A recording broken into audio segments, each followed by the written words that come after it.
Well, hello, everybody, and welcome to another episode of Beyond Sunday. We love these conversations that we get to have together to just go beyond what we experienced on Sunday, to expand on it, explore it a little bit more, so that we can all look a little more like Jesus. And today, we get to have a conversation with Pastor Nick Johnson. Welcome to Beyond Sunday. Nick is one of our student ministries staff, and you are also a brand new dad. Yes. So you haven't slept much, Nick. Not a ton. No. Really I'm kind of glad you to I'm be here here. today on time, aware. Amazing. Yeah. It'll be amazing if you can be coherent. We'll be Yes. so proud of you. How old is your son? He is 3.5 months old. And what is his name? His name is Judah Johnson. So sounds like a running back. So we're hopefully It gonna have does one in the sound like family. a running Yes. Yeah. That's great. Well, thank you for being here.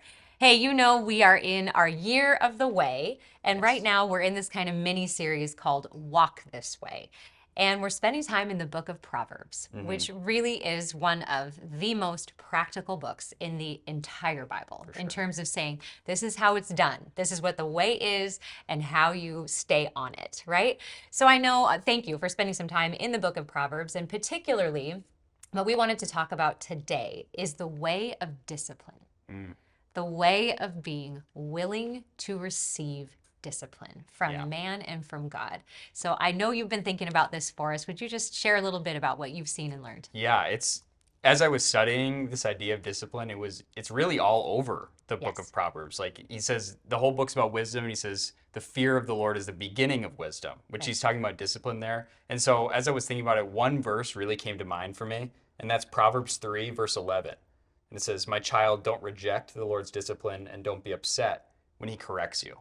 And as I was sitting with that, it just made me think that like the advice is to not reject it or get upset when it happens. Yeah. Like our natural tendency, at least my natural tendency, is when I receive discipline, I'm upset about it. Yeah. I'm like, well, why did you not tell me to do it right the first time? Whatever, Right. however that looks. And so it's a natural tendency for us when we receive harsh treatment or discipline or correction to almost rebel against it. Totally. And Solomon's advice to his son is like, don't. Like, take it as a good thing, as a blessing, especially from the Lord.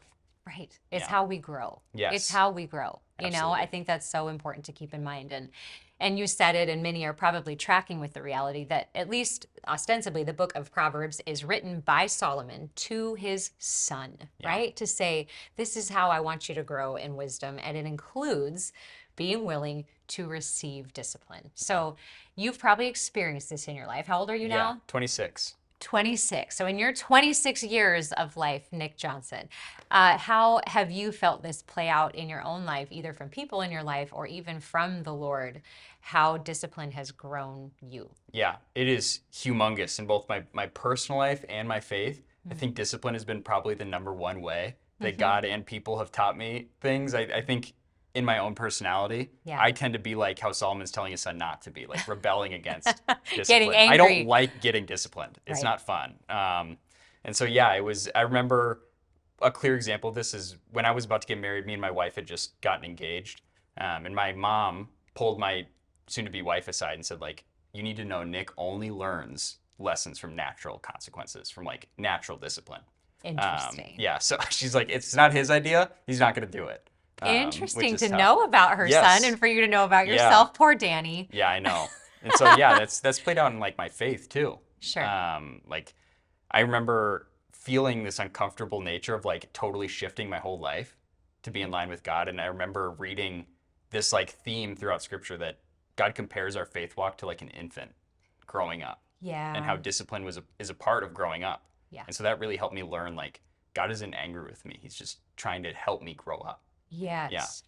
Yeah, maybe it could be helpful for us just to even hear a little bit of your faith story. You know, have you Absolutely. always been a Christian, or how did you come to a place of awareness that God's discipline is a gift in your life? Yeah. How'd you get there? Well, I grew up here. Okay. I grew up at Hosanna, and so I came to all the, it was Halo and Power Life and Yeah. stuff back Oh, then, yeah. but the student ministries all the way up. And then I remember when I left for college, I didn't keep going to church. I Okay. totally like left the church and not really left my faith, but I just didn't care Yeah. at the time. And Common I think, story. Yeah, God allowed me to like really spike my life in an opposite direction. Huh. He allowed me to make the wrong decisions and to face the consequences of those things. Because that's how you learn best. Yes, yeah, he made me. He knows He me. knows. And so then, yeah, when I came home, that really gave me the time to sit with God and think about him and really realize like no matter how much other stuff in my life had gone away or changed,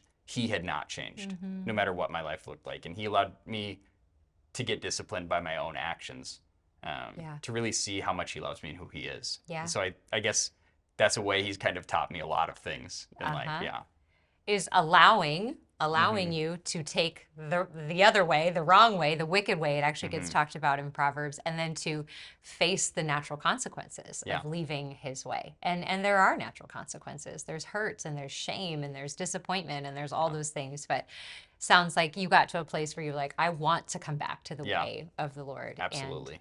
And since then, maybe have been a little more open to his discipline and recognizing that it's Yeah. best for Yeah, you. it's very tender, honestly. Now, when I realize that God is like teaching me something through that discipline avenue, like it's become, instead of something that I'm angry about or upset, it's more tender where I'm like, he's taking the time to like be with me and teach me something right now, even though it hurts a little bit and it's uncomfortable. Yeah.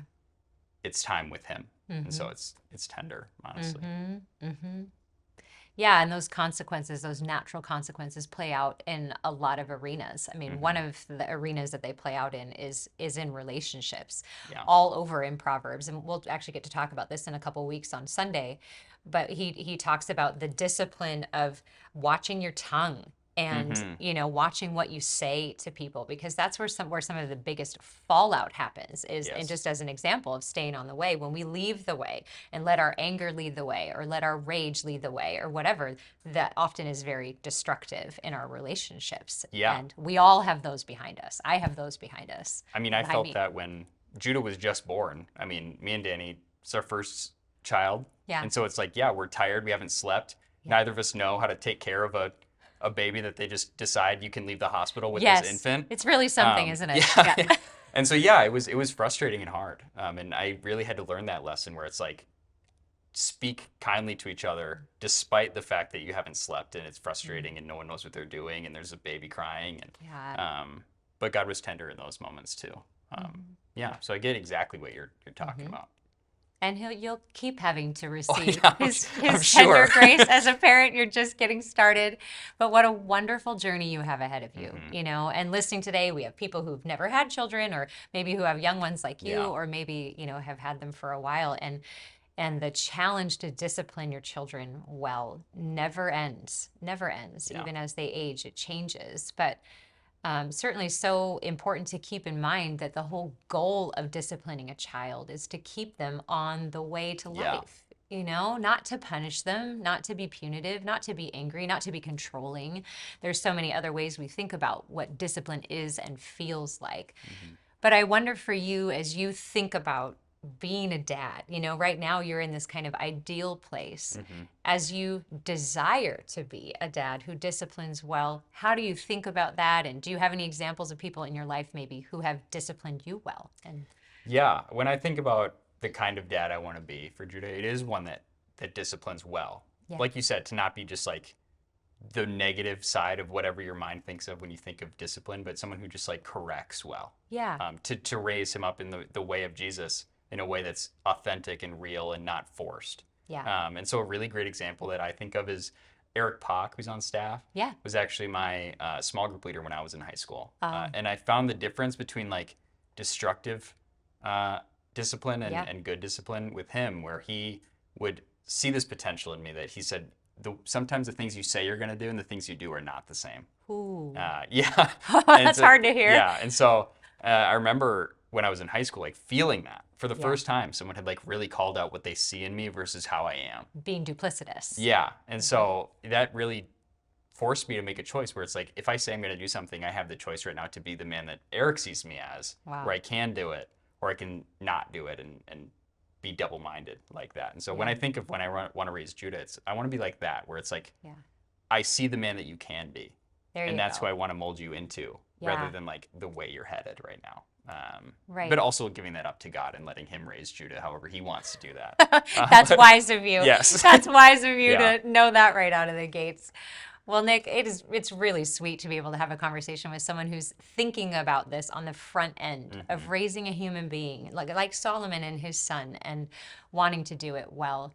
And so, an encouragement, I think, to all of you, this is a theme that's well worth reading and exploring in the book of Proverbs. And I think you're right, Nick, that our initial response to being disciplined or having someone say to us, I don't appreciate how you handled that, or I need you to do this differently. We can pay attention to what rises up in us, right? But that the book of Proverbs would say the very best thing to do is to receive it, to receive it, to receive discipline as a gift from God, because it's how we grow. Absolutely. Is there anything else that you would want to say before we're done with this conversation? Yeah, I would just encourage us all, like Jen just said, to really learn to accept discipline and not just hear it. It's Yeah. easy to think like I can rise above hearing and not get angry when I'm disciplined or corrected, Yeah. but to really like allow that to sit with us, even if in the moment. Because I remember in the moments where I've been disciplined, I'm like, yeah, I'll listen, but like I'm right and you're wrong. To really think, is there a way that I could be Yeah. wrong about this? Can I grow and be more like Jesus Yeah. in those moments and accept and grow by God's hand and guidance? Yeah. Well, may it be so. Yeah. And Nick, just to be wind in your sails, the reason I wanted to have this conversation with you is that you really do seem like someone who's authentically been on the journey of coming to the place of realizing God's ways are best for me. Just like, hopefully, as a father, your ways will be best for Judah. And I see you living like that. You're going to be a wonderful dad. And we are all lucky that we get to watch you become such a good dad. So bless you and thank you for being here. Thank you for joining us for another episode of Beyond Sunday. We will look forward to seeing you next week.